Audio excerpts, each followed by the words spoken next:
3.29 Curse of the Allflame League start announcement is around the corner, so I started a new character to test out different builds in the upcoming days. Today we will take a look on Eye of Winter Spellslinger Elementalist. As always, I'm trying to keep the build tonky as possible. What's up guys, Pidget here. Eye of Winter is a cold spell that fires big projectiles, that deals no damage but relays many projectiles while traveling, and when the main projectile travel ends or collide with the terrain, it will release even more projectiles. The total projectiles during its lifetime by default is 41. Yes, you heard right, 41 projectiles in total. What if I say you can make 50 or even more projectiles hit the same target? But how are we doing that? That is the big question.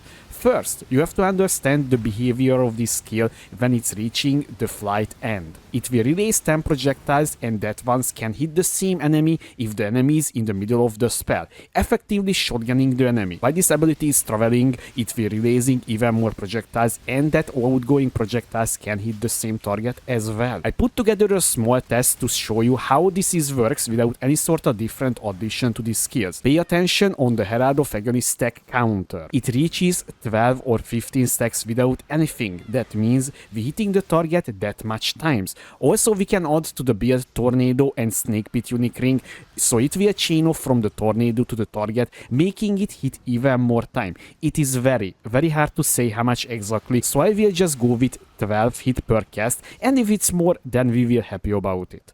Although, there is a slight issue with this build. You need to keep the distance from the target, so your Eye of Winter big explosion can hit the target. If this is not happening, then your damage will be very low. This could be frustrating time to time and also making these skills kinda hard to use against enemies that is teleporting around or moving way too fast. Because self-casting is such a terrible spot in this game, we need to use a way to effectively trigger our spells, because this build is using 3 different spells at the same time, and we can activate them with one single click. We will use Spellslinger support for this. This will make our supported spells reserve mana, and when we're using an attack skill, we will release all of the spells that is supported by the Spellslinger. Also, this super gem enables an interesting way to scale our damage, because it gives us extra damage based on the wand that normally would apply to the attacks when we attacking with the wand, but now it applies to our spells supported by Spellslinger. Keep in mind guys, because I was not able to find in solo self-found Snake Pit Unique Ring, so I'm talking about this ring that is improves the clear of this ability and also the single target as well.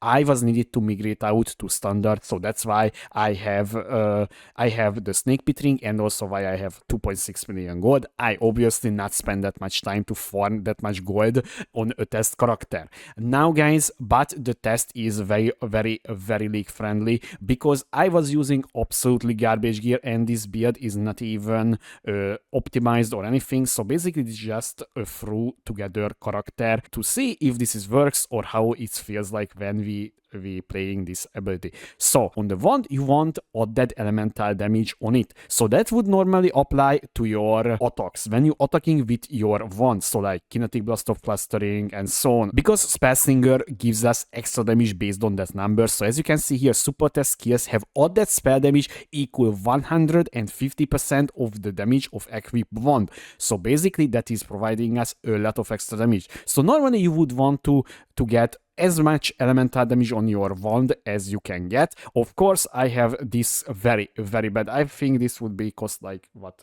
2 or 3 chaos maybe in trade league or even less. So basically that's it. So you care about elemental damage, a little bit spell crit if you can get, and also very important the attack time as well, because the trigger rate of this ability depends on your attack speed and the cooldown recovery rate and so on. But don't worry, the PoB will be optimized for that one, so you don't need to worry about this one in the long run.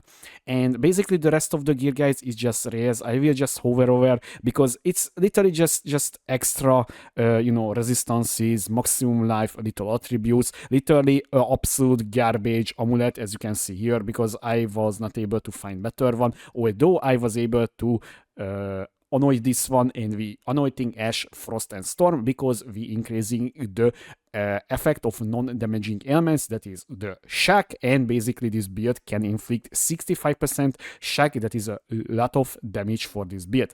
And we was already talking about the snake pit. So you will need to equip the ring on this slots on the right side, because this will make our projectiles chain additional time, and although we were not able to pierce or fork, we don't care about this one, so it's not a big deal. And the reason why we want the chain, because your Eye of Winter, when you pressing your attack button, it will shoot out a lot of projectiles, and the projectiles that is not hitting your tornado, it will just chain off to the other targets like here and here, because if you're paying attention, the ability is shoot down here, here, and there projectiles, and basically that will chain off from the targets, and it will improve your clear. So that's why it's the snake pit kinda important for this build. Although don't worry about this one, because the snake pit was literally like 2 or 3 chaos on the first day of the league. Now the skill tree looks like this, guys. So honestly, the main reason what I wanted from this skill tree to cap my block chance, that is very, very important, because this build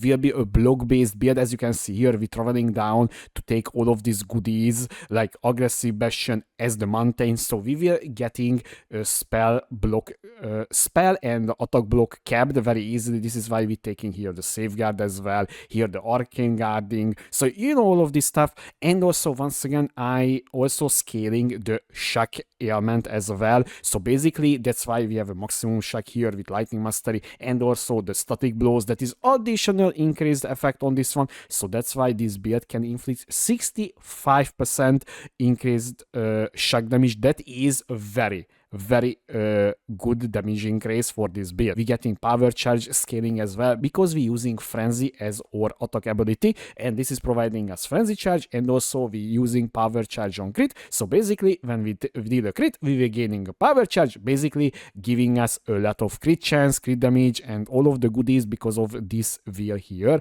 And that's why we're taking the instability here and the overcharge here, and basically that is the skill tree. The Ascendancy, honestly guys, I think it will be not a big surprise if I saying we choosing Elementalist for this, because Golems is still pretty damn strong, and also Shaper of Storm is pretty damn strong also, and also pretty nice the Shaper of Flame for defensive option, because enemies ignited by you have 40% of physical damage they deal converted to fire. Exposure you inflict applies extra minus 25% to affected resistance, and we using that one with the Hydrosphere. Hydrosphere will easily apply exposure, and basically we have exposure from starting from like level 40, level 34, so basically we don't need to worry about exposure on our gear, and that's why we can use like a cold damage leech or even like spell suppression if we want to take that route, and all of these goodies that is coming from the Eldritch implicit. So basically that is about the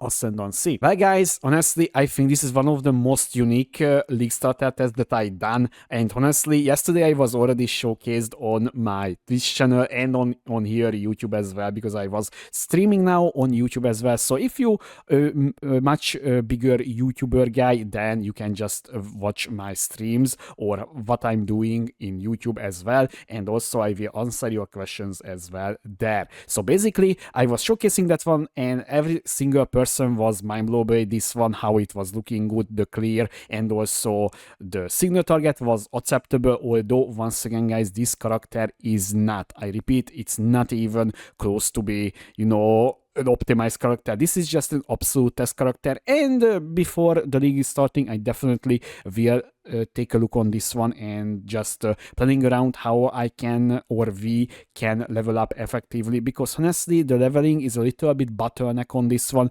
But yesterday somebody was suggesting it just literally level up to like Merciless Lab with Ignite and then just swap it. So definitely today I will test it on stream as well from a literally a full fresh run, and I will trying to swap at 31, because that is where is Eye of Winter and the Spellslinger is available basically. So that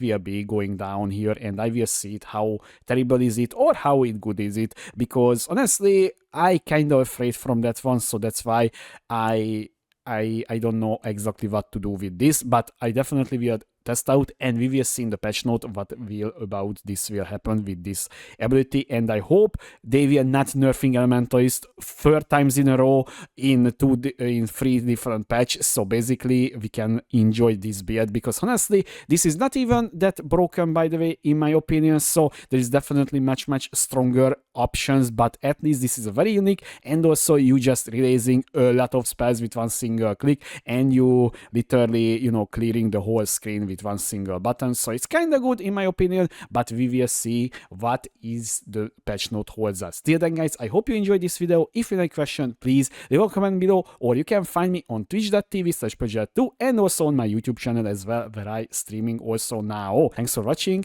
I was Pudget. See you next time.